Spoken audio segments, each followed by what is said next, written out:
When Jennifer Crumbley was called back into court after only a day and a half of jury deliberations, it was no surprise which way this verdict was headed.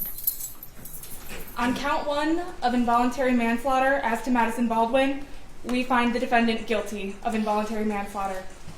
The Michigan mother becomes the first parent in the U.S. to be convicted of such serious charges for failing to stop her son from a school shooting rampage. Each of the 4 guilty counts carrying a maximum 15-year jail sentence. You wouldn't have to go through any of this if you would have just done your job as a parent. In 2021, Crumbley's then 15-year-old son, Ethan, shot and killed 4 classmates, wounding another 6, including a teacher. Prosecutors argued Crumbley failed to take her son's mental health concerns seriously, including complaints he heard voices in his head.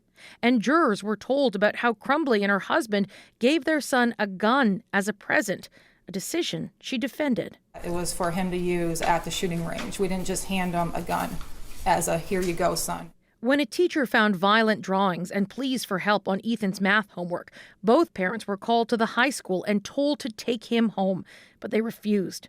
Just hours later, that same day, the shooting began. Steve St. Juliana's 14-year-old daughter, Hannah, was the youngest victim.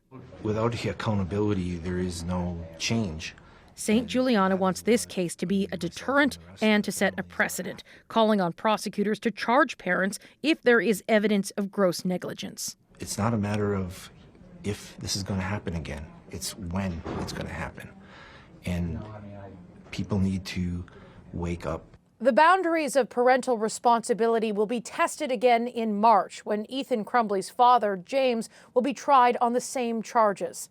Katie Simpson, CBC News, Washington.